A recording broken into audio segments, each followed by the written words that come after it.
السلام علیکم ورحمۃ اللہ وبرکاتہ۔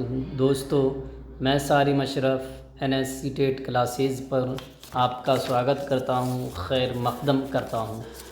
آج میں پھر آپ کے سامنے فروری 2014 پیپر 1 لینگویج 1 اردو کے سوالات لے کر حاضر ہوا ہوں۔ اگر آپ میرے اس چینل پر نئے ہیں تو اس کو سبسکرائب کریں۔ اگر میرے ویڈیو آپ کو اچھے لگتے ہیں تو اس کو شیئر کریں، لائک کریں، کامنٹ کریں۔ چلیے دوستو، بغیر کسی تاخیر کے جو ہمارا سلسلہ ہے کہ کم وقت میں زیادہ کچھ حاصل کیا جائے، اسی کو آگے بڑھاتے ہوئے ہم اپنے اس سیشن کی شروعات کرتے ہیں۔ سب سے پہلے ہم شعر پڑھیں گے، سوال پڑھیں گے، اور اس کے بعد اقتباس کو پڑھتے ہوئے ہم آگے نکل جائیں گے۔ 91 نمبر کوشچن ہے، شاعر نے علم کو کس کی طرح ڈھونڈنے کو کہا ہے؟ شہد کی مکھی کی طرح، محقق کی طرح، طالب علم کی طرح، عالم کی طرح؟ تو دیکھتے ہیں، رکھتے ہو اگر ہوش تو اس بات کو سمجھو، تم شہد کی مکھی کی طرح علم کو ڈھونڈو۔ تم شہد کی مکھی کی طرح علم کو ڈھونڈو، یعنی علم کو شہد کی مکھی کی طرح ڈھونڈنے کی بات کی گئی ہے۔ 92 نمبر دیکھتے ہیں، شاعر نے مصفا شہد کسے کہا ہے؟ مصفا کا مطلب ہوتا ہے صاف ستھرا۔ مصفا کا مطلب ہوتا ہے صاف ستھرا۔ دولت کو، علم کو، دل کو، مال کو۔ تو مصفا شہد جو ہے، شاعر نے جو ہے وہ علم کو کہا۔ کس کو کہا ہے؟ علم کو کہا ہے۔ کس کو کہا ہے؟ علم کو کہا ہے۔ 93 نمبر دیکھتے ہیں، انسان کی کمائی علم ہے تو شہد کی مکھی کی کمائی کیا ہے؟ شہد، کلیاں، پھول، پتیاں۔ تو یہ آسان ہے کہ شہد کی مکھی کی کمائی شہد ہے۔ یہ یہاں سے آپ کو مل جائے گا، رکھتے ہو اگر ہوش تو اس بات کو سمجھو، تم شہد کی مکھی کی طرح علم کو ڈھونڈو۔ یہ علم بھی ایک شہد ہے، اور شہد بھی ایسا دنیا میں نہیں، شہد کوئی اس سے مصفا، یہ عقل کے آئینے کو یہ دیتا ہے صفائی ہے، شہد تو مکھی کی یہ انسان کی کمائی۔ تو شہد کی مکھی کی جو کمائی ہے وہ شہد ہے۔ شہد کی مکھی کی کمائی کیا ہے؟ شہد ہے۔ کیا ہے؟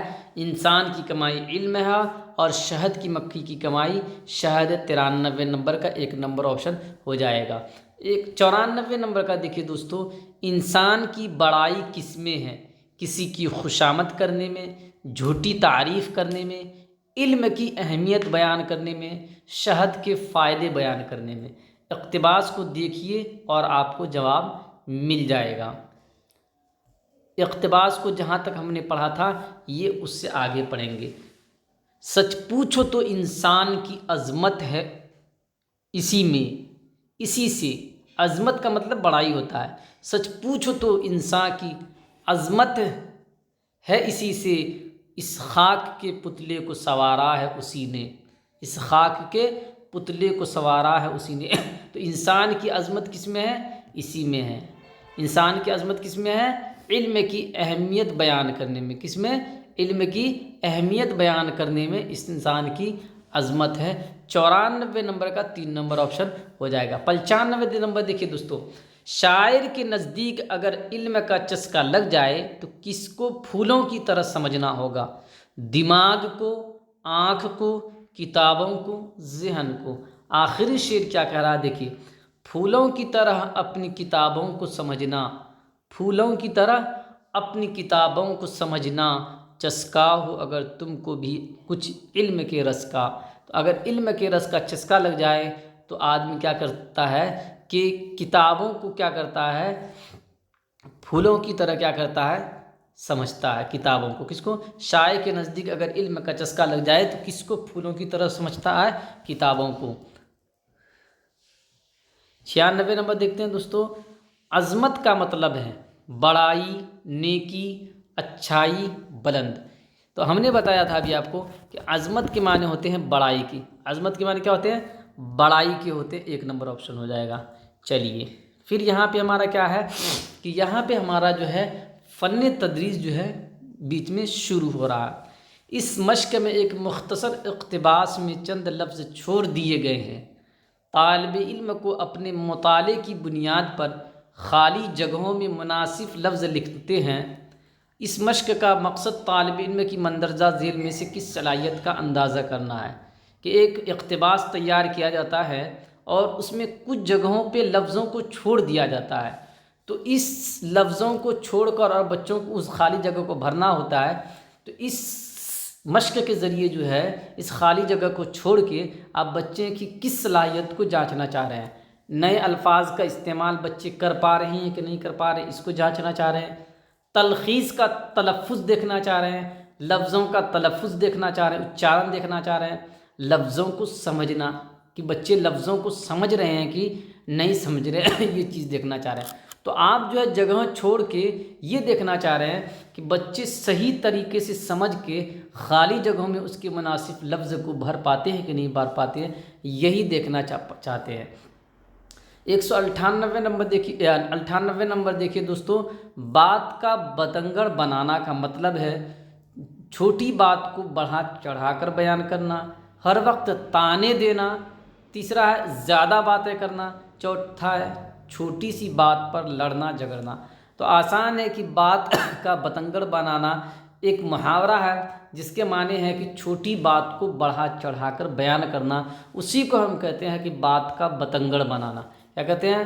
بات کا بتنگڑ بنانا۔ 99 نمبر کوشچن کیا ہے دوستو؟ دیکھیے، بامعنی تحریر کی غرض سے بچوں کے لیے ضروری ہے کہ وہ پہلے کریان کے ذریعے لکھنے، دائروں اور دیگر بنیادی شکلوں کا خاکہ بنانے جیسی سرگرمیوں کے ذریعے اپنی خالی جگہ مہارتیں پیدا کریں۔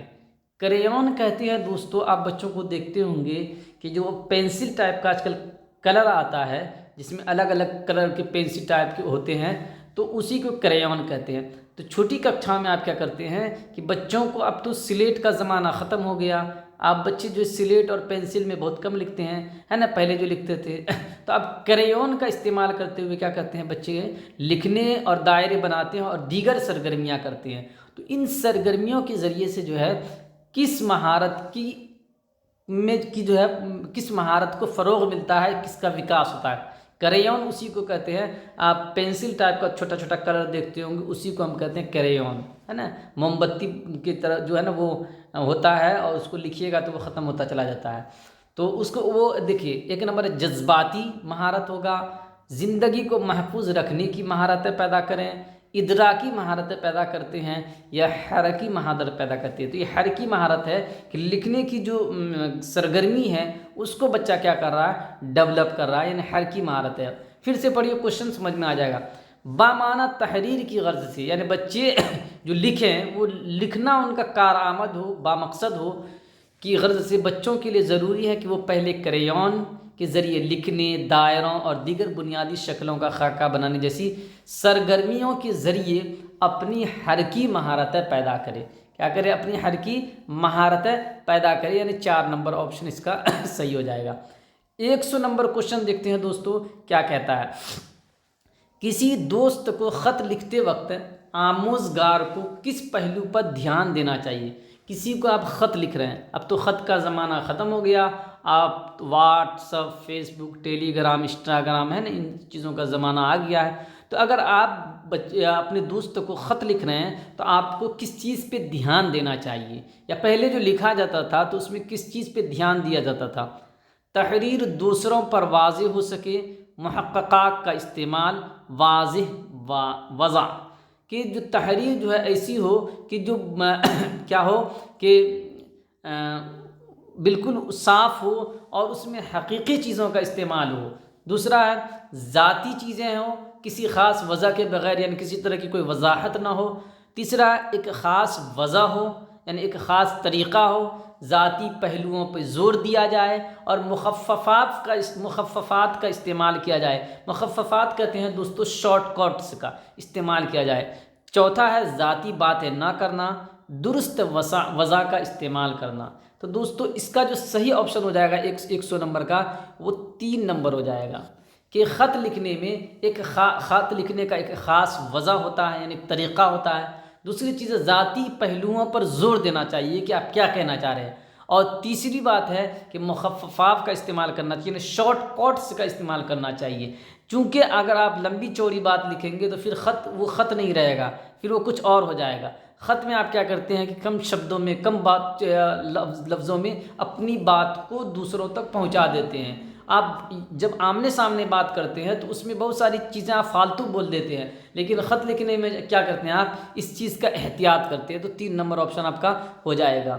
100 نمبر کوشچن دیکھیے، 101 دیکھیے کیا کر رہا ہے دوستو. زبان سیکھنے کے دوران طلباء کو بولتے وقت اپنے تلفظ پر اعتماد نہیں رہتا. اس مشکل پر قابو پانے کا ایک طریقہ ہے کہ بچہ بھاشا سیکھنے کے دوران، بھاشا ادھیگن کے دوران کیا ہوتا ہے بچے کو کہ وہ کیا بول رہا ہے اس کو اس پہ اعتماد نہیں ہوتا ہے نا. اگر وہ بول رہا ہے مطمئن تو وہ سوچتا ہے کہ میں نے مطمئن بولا یا کچھ اور بولا، اس کو اپنے آپ پہ اعتماد نہیں ہے. تو ایک طرح کی یہ کمزوری ہے. تو اس پہ بچوں کو کیسے اس کمزوری کو بچوں کی دور کیا جا سکتا ہے، وہی کہہ رہا ہے زبان سیکھنے کے دوران طلباء کو بولتے وقت اپنے تلفظ پر، اچارن پر اعتماد نہیں رہتا. اس مشکل پر قابو پانے کا ایک طریقہ ہے کلاس روم میں کھیل جیسی مشقیں کرانا جن میں طلباء ایک دوسرے سے باتیں کر سکیں. یعنی کھیل جیسی سرگرمی کرانا، ابھیاس کرانا جس سے بچے کیا کریں، ایک دوسرے سے بات چیت کریں. کھیل کے ذریعے ہی تو بچے ایک دوسرے سے بات کرتے ہیں. دوسرا ہے کسی ماہر کی مدد سے بولنے کی خامیوں کو دور کرنے کے لیے خصوصی مشقیں کرانا، یا کسی ماہر فن کو بلا کے اور بچوں کو کیا کریں، مشق کرائیں. تیسرا ہے غلطی ہوتے ہی اس کی اصلاح کر لینا، اس کو جو سدھار دینا. چوتھا ہے کلاس روم میں بلند آواز سے پڑھنا. تو 101 کا جو ہوگا دوستو وہ یہ ہوگا کہ بچوں کو کھیلنے کے لیے بچوں کے ساتھ، دوسرے بچوں کے ساتھ آمادہ کرے اور ان کو ایک دوسرے سے بات چیت کرنے کے لیے کہے. اس سے کیا ہوگا کہ بچے کے اندر کیا ہوگا کہ خود اعتمادی پیدا ہوگی، اور وہ جو دشواری ہے کہ وہ اچارن میں اس کو یہ نہیں سمجھ میں آتا کہ میں نے کیا بولا، یہ اس کی ختم ہو جائے گی. تو 101 کا 1 ہو جائے گا. 102 کا دیکھیے دوستو، اس کوشچن کو اچھے سے سمجھیے گا. میں نے آج ایک گیت کو بطور سبق استعمال کرنے کا فیصلہ کیا. طلباء اس گیت کو پڑھ کر یہ معلوم کریں گے کہ خالی جگہوں کو کن لفظوں سے بھرا جا سکتا ہے. پھر وہ گیت کو سن کر اندازہ کریں گے کہ وہ درست ہیں یا نہیں. یہ اطلاع خالی جگہ کی سرگرمی ہے. یعنی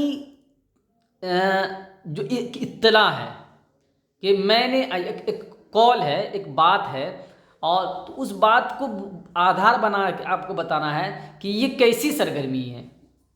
واوین کے درمیان، انورٹڈ کوما کے درمیان ایک بات کہی گئی ہے کہ میں نے آج ایک گیت کو بطور سبق استعمال کرنے کا فیصلہ کیا. طلباء اس گیت کو پڑھ کر یہ معلوم کریں گے کہ خالی جگہوں کو کن لفظوں سے بھرا جا سکتا ہے. پھر وہ گیت کو سن کر اندازہ کریں گے کہ وہ درست ہیں یا نہیں. یہ ایک گتی ودھی کے بارے میں بات کی جا رہی ہے. آپ کو کیا بتانا ہے، آپ کو اس کے بارے میں کچھ بھی نہیں بتانا. آپ کو صرف یہ بتانا ہے کہ یہ جو ایک اعلان ہے، ایک قول ہے، یہ کیسی اطلاع ہے. تصحیح کی سرگرمی ہے، فرق کی سرگرمی ہے، منتقلی کی سرگرمی ہے، تبادلہ کی سرگرمی ہے. کس کی سرگرمی ہے؟ آپ کو صرف اتنا بتانا ہے کہ یہ کیسی سرگرمی ہے. تو یہ دوستو فرق کی سرگرمی ہے. اس میں کیا کہا جا رہا ہے کہ گیت کو پڑھا جائے گا اور بچے کیا کریں گے، اس گیت کے آدھار پہ جو ہے وہ بتائیں گے کہ خالی جگہوں میں کیا بھرا جائے گا. تو اس کو کہتے ہیں دوستو فرق. اس کو کیا کہتے ہیں؟ فرق، گیپ. تو 102 کا جو ہے 2 ہو جائے گا. 103 دیکھتے ہیں دوستو کیا کہتا ہے. عمر کا وہ مرحلہ، وہ اسٹیپ جس میں بچہ کوئی زبان دیگر مراحل کے مقابلے زیادہ آسانی سے سیکھتا وہ ہے. یعنی آپ کو وہ عمر کا، وہ آیو کا وہ استر بتانا ہے جس میں بچے باقی استروں کے مقابلے زیادہ تیزی سے کیا کہتے ہیں، زبان کو سیکھتے ہیں. 8 سال کی عمر سے پہلے، 8 سال کے بعد، 10 سال کی عمر سے پہلے، 13 سال کے بعد. 13 سال کے بعد. تو آپ جانتے ہیں کہ 8 سال کی عمر سے پہلے کا جو آیو ہوتی ہے وہ کیا ہوتی ہے کہ آپ کے شاریرک وکاس اور مانسک وکاس آدی کے لیے بہت تیور جو ہے وکاس کی آیو ہوتی ہے. اس میں بہت جلدی بچے سیکھ لیتے ہیں.